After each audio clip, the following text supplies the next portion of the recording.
Hi, and welcome to City Desk, a behind-the-scenes look at Santa Barbara's top local news stories. I'm your host, Jerry Roberts, joined by an all-star lineup of local journalists for an inside look at these headlines.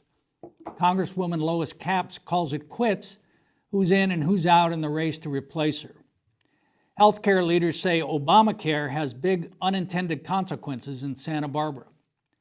Final district election maps are in, so we look at the political winners and losers, plus the latest on how the drought is affecting the Central Coast. Joining me tonight, Josh Molina, reporter for Noozhawk. Erika Martin, staff writer for the Pacific Coast Business Times. And Nick Welsh of the Santa Barbara Independent. Welcome, and thank you all for coming.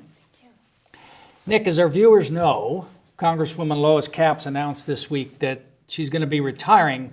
But what about the timing? Why would she do this 22 months before her term is up? Well, that's a really good question, and I really don't know. But Thanks, let me speculate. Now let me fill the space. No, I think that this is about the time you would start running and start fundraising and start raising the money and putting together a team to run a campaign. Anyone. In any case, and particularly if you're a newbie trying to fill, and she's been there 17 years, her husband was there another year.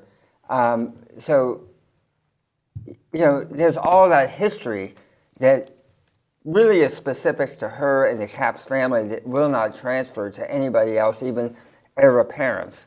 And so they just need to get that kind of space. So it's a pretty competitive district now. I think Democrats have a 3%. They got a 3-point lead. You got about 20% undecided. So she's doing this on behalf of the Democratic Party to try to help a Democrat win? I think she stayed in the race this last time in November on behalf of the Democratic Party. I think that was a babysitting assignment from hell. The Democrats knew that there was going to be massively low turnout from their base. They didn't want to have some newbie go in there. And so you have Lois sort of takes one for the team. I see. And holds on to the seat just long enough. I think she was ready to go. And I think she was probably ready to go a while ago. And so it's like, okay, I did my job. I did you the favor. Now it's time for me to get the hell out of here. All right, I want to announce here tonight, and I think I speak for Erika and Josh, we are the only 3 people who are not running for this seat in Santa Barbara. Well, why aren't you? We can talk later, but who's going to fill the gaps here? Well, that's the funny thing. It's like, this is like the big news story, but it's also a story that everybody knew was going to happen forever and ever and ever. And so it's sort of like, the scene in the movie where you're waiting to see what side of the building the person jumps from and into the fire So to net. speak. So to speak. So finally, just to make even a more of a stretch with the metaphors, it's sort of like the body hasn't been buried and they're already fighting over the will. And so you have all the people, announcing the very day. Helene Schneider, 12 seconds after. 12 seconds over Tokyo. Yeah, she comes in and just in case anybody had doubts, I'm running. I think that was 4 hours afterwards. I know that was considered tacky in the extreme by the Capps circle, but maybe Helene was motivated by some fear that Laura Capps, daughter of Lois Capps, daughter of Walter Capps, was going to try to make it a dynasty. And since this show will be on for 2 weeks, would you care to make a prediction about whether Laura Capps? Yeah, I will bet, dinner at a good restaurant, that Laura does not run. This is based on absolutely zero information, just my antenna. I don't feel it. I'm not feeling it. This is the feeling news. And Salud Carbajal, Salud Carbajal has been running for this district since he was in 5th grade. And he has been urinating around this bush, had to get extra catheter bags. I mean, okay. I know. That's a horrible image. I'm glad we don't have a graphic on that. Salud has been letting people know for a very, very long time that he is not interested, but he is running. And so the real sort of drama is the Salud versus Helene, because they're actually very much out of a similar moderate Democratic liberal cloth. Helene will obviously be able to, this is particularly if, Hillary's out there, which she will be, Hillary and Kamala Harris, she'll be, Right. As the woman's candidate. Salud will be running as a Latino, and isn't it about time? Well, with the top two primary, a Republican could sneak in, too. Yeah. Into the run. I'm putting out my money on Justin Fareed. As he puts that football under his arm, he's going to run around the district again. And who's the assemblyman from San Luis Obispo? Okay, his name is Cacho. Cacho Akazian. What's his last name? Akazian. Is that common spelling? Oh, yeah. Go ahead. Sorry. Well, I think Helene Schneider decided to run to clear the field or create the impression that, hey, I'm going to announce on the same day that Lois Capps has announced she's not going to run, and it creates the impression that there's some sort of coordination there. And I think that's what she wanted to do, get out ahead of Salud Carbajal. I'm wondering, do you know if Lois Capps is going to back anybody if her daughter doesn't run? Is she more likely to back Helene or Salud? Or Again, based more on my Ouija board reading, I would say I would be shocked if she does not endorse Salud. I don't see her daughter running. I would be flabbergasted if she endorsed Helene. My sense is that there's sort of strains there and bad blood. My conversation with people in the Capps camp, they were viscerally offended in a way you don't expect political animals to be, that Helene would announce the same day and that Instead of letting Lois have her day. Let Lois have her day. And what's interesting, I just thought, okay, well, that's insider baseball chit-chat, right? But just talking to people at the independent office who, they read politics, but they're not junkies, it was a common perception. well, I heard it too from some of the people I talked to, non-related to Right. that story. And the first thing was, can you believe she announced the same day? And it's interesting. I don't know. Salud announced today. Right. It Today seems being April 9th.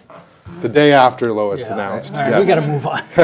Fortunately, we have 22 months to continue talking Yeah, I about can't this. wait. Huh? This will be a lot of fun.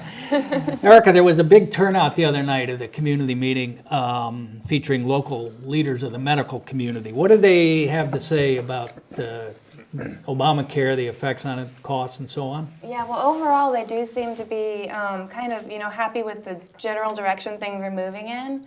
But, it's such a big, complicated law, let's just say. They feel that there were some holes that were left open that are now making it more difficult. So they got the people enrolled. They're starting to come in more. But many more than they expected. Many more than they expected.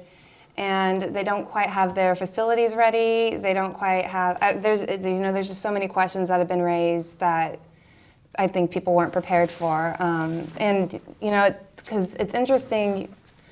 For example, the Santa Barbara neighborhood clinics, about a year ago, they were announcing they're about to go under if we don't get this, 1.5 million overdraft funded, we're done. Now they're thriving because they have paying patients. But People who enrolled in. yes, but when I was talking to them about this, they told me, and also Cottage confirmed that emergency room visits are still up. And so I think it's just going to take a little time. I'm not a healthcare professional.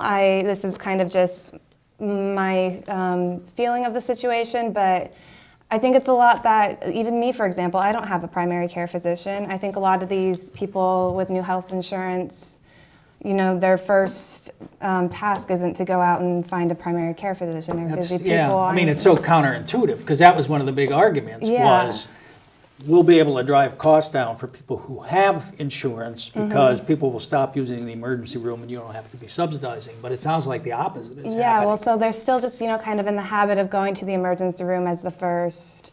It's great that Santa Barbara Neighborhood Clinics is now able to be thriving and it is that, first safety net that's supposed to be there. So I think maybe with time that'll hopefully improve, they'll be able to catch more and more of that. They seem positive that that will happen. But I think for now, people are just kind of stuck in the pattern of, you just you wait until you go to the emergency room. And I know cottages now trying to expand their facilities. I forget what it's called. Like an ICU is a step up from emergency room, but then there's like something else that's a step down.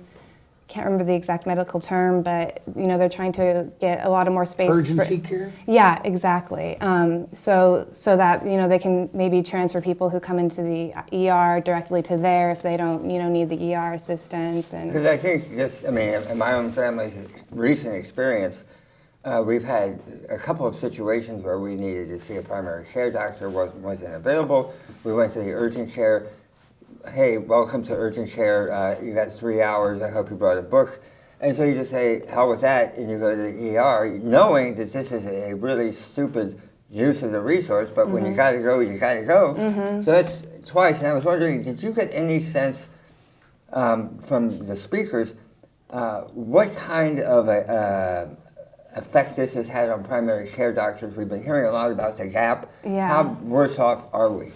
Well, I know they're not happy, and it's actually interesting. I guess there's a shortage. I had no idea, but I found this out at the forum that, there's a lot of people going into really specialized medicine, but now there's not that many people, not a huge pool to hire from in just primary care physicians, and so they're having trouble getting enough of those to kind of be the backstop.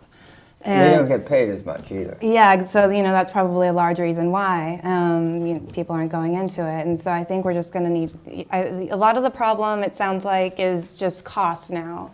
I think all the doctors feel that Obamacare didn't do enough to address the cost of healthcare. It was just really the huge hole.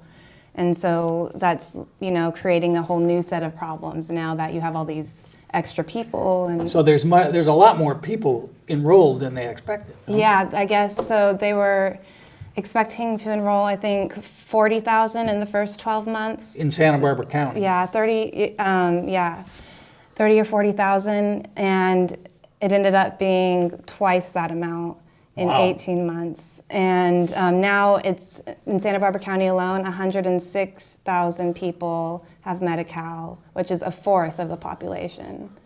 And, I know it's kind of a different demographic in Santa Maria and Santa Barbara, but still that's, it's more than, because it's traditionally thought of as kind of, for very low income, but that's a huge percentage of our population. And that's driving up the cost for people who have insurance because, why? Because they're still subsidizing essentially No, subsidizing. I think it's, this is a part that I'm still struggling to understand, but I think a lot of it is, yeah, it's too much. 300 million other people. Yeah, a lot of them are pointing to like pharmaceutical companies, insurance companies, just all these other industries that, serve the healthcare industry but aren't regulated like they have started to regulate the healthcare industry. And so now even generic drug prices are going up, not just, the fancy ones. Isn't it a fact, Josh, that the only way to solve this is with a single-payer health system? My spokesman will answer that. It was about net neutrality. No, it is. I mean, it's Medicare. Not that I'm on Medicare or anything, but it works very well. Yeah, And, it does. Why not just put everyone on Medicare or some Medicare sort of plan, cut out all this layers and layers of bureaucracy and high-paid guys and stuff like that, let the government negotiate the prices for pharmaceuticals and so on, and do that.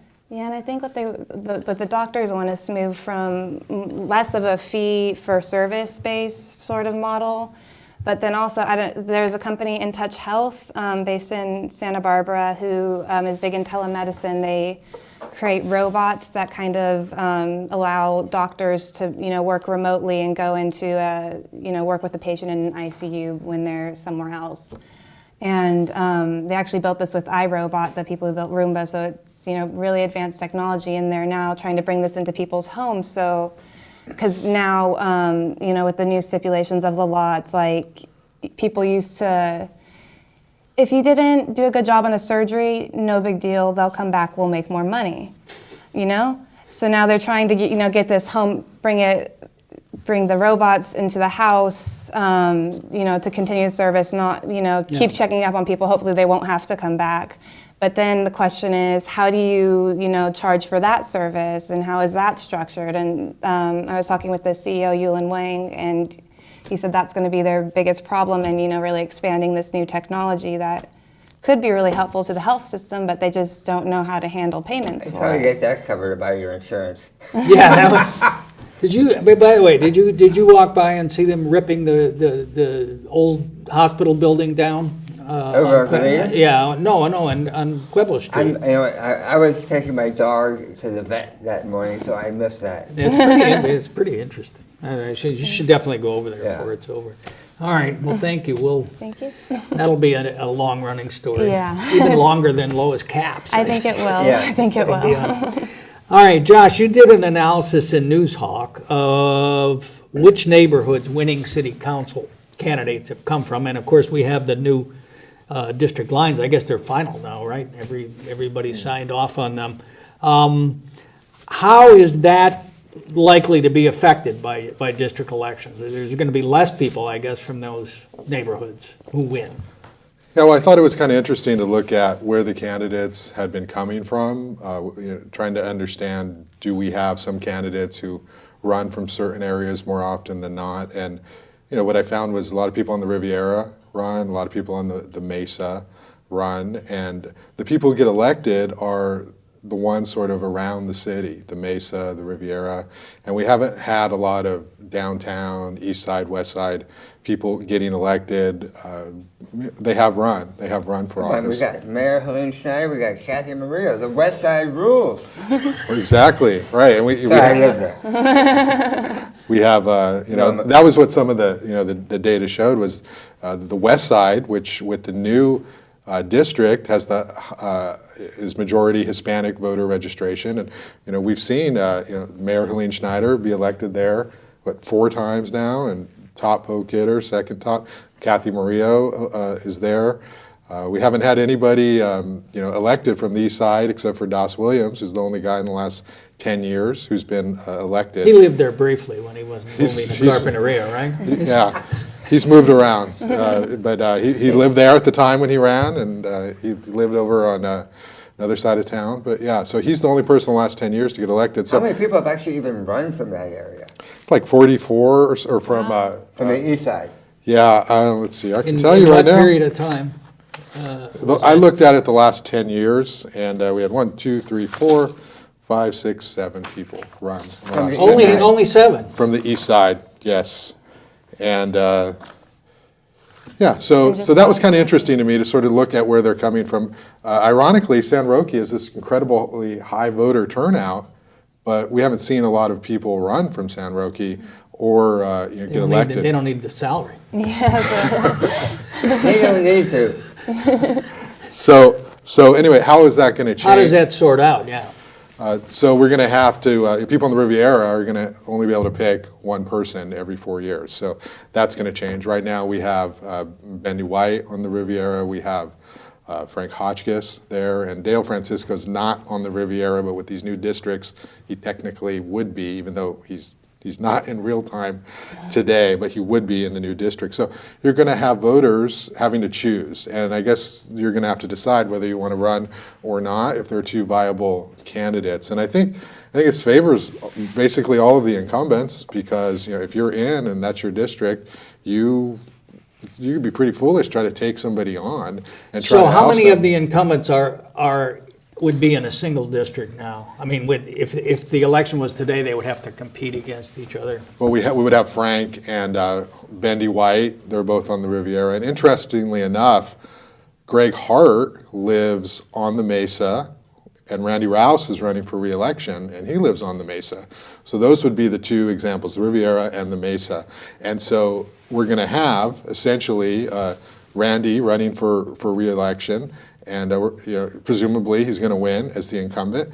And then you have two people on the Mesa representing Santa Barbara. That is interesting. So when Greg Hart's term comes up, he's got a decision to make. He's got to move. He's got to move. Right. So he's got to move to a district where there's an open seat, which could be, back in where he used to live, San Roque. Could be any, that's essentially where he needs to go. But he could resign his seat and take on Randy, but that's not going to happen. That's not going to happen. But I mean, it's sort of like that's one of those things that we're learning as this plays out.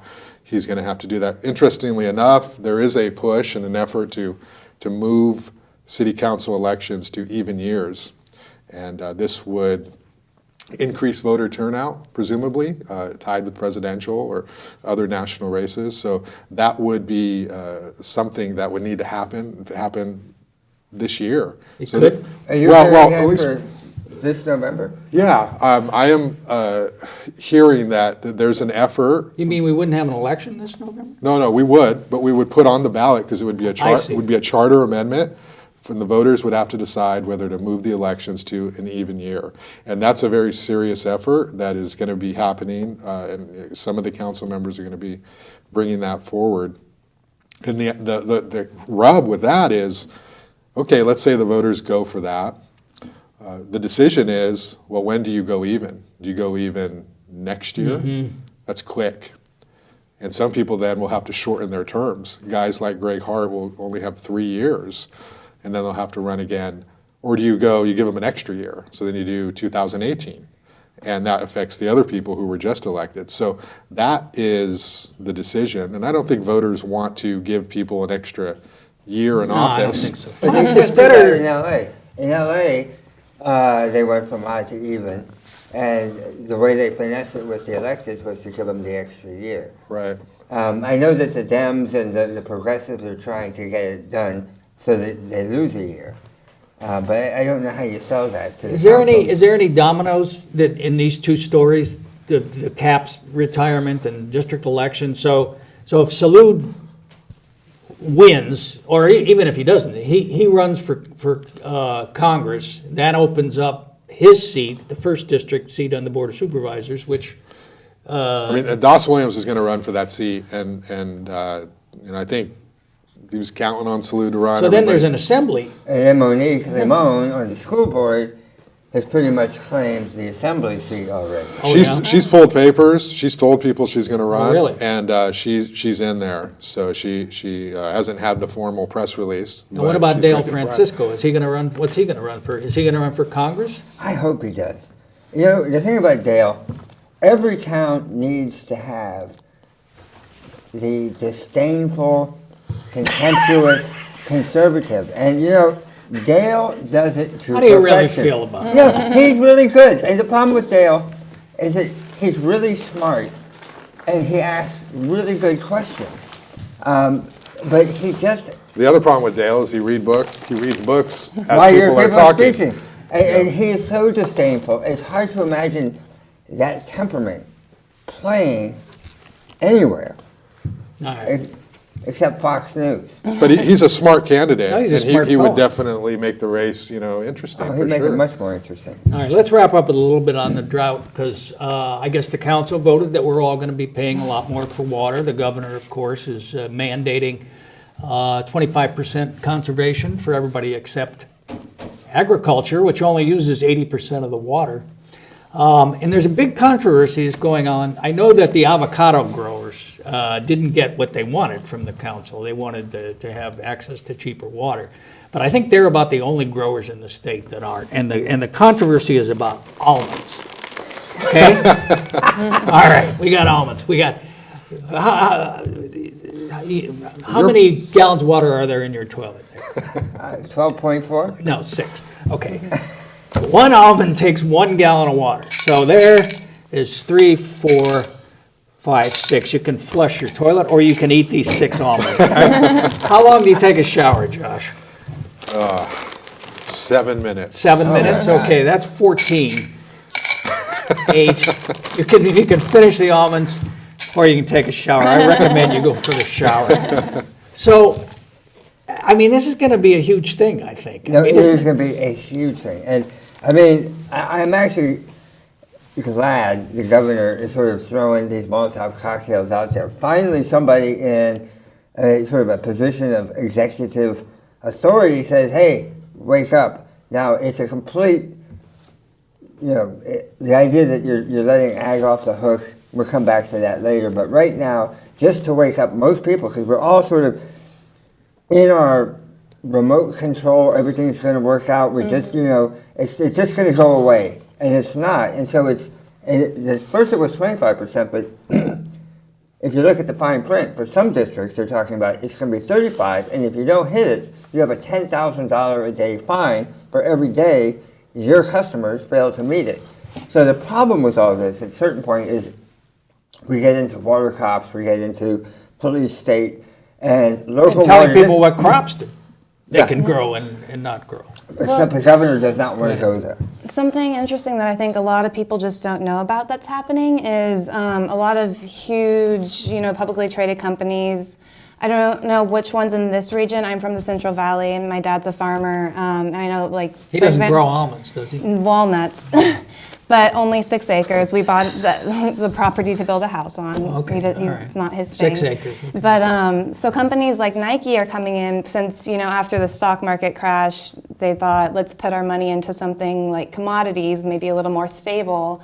And the commodities that are the most stable are the ones, long-term crops, not your annual ones, and those are very water-intensive crops like nuts. Yeah. And so these guys are coming in, they're buying up all the land. The land should be dirt cheap. There's no water there. I don't know about here, but in the Central Valley, I mean, they're driving up prices like crazy. So, normal small farmers, they can't buy land, they're pushed out. And then they get, who they hire to farm this is, the biggest farming family in the area. So rich get richer, et cetera, and they're using all the water. And right. how do you control that? We're gonna have to happening leave way it. up there, yeah. Leave it there. So, eat less almonds. Thanks, Erika Martin, Nick Welsh, Josh Molina for being with us, and thank you all. Check us out on Facebook, SB City Desk, or SB City Desk @gmail. Thanks for watching. We'll see you next time.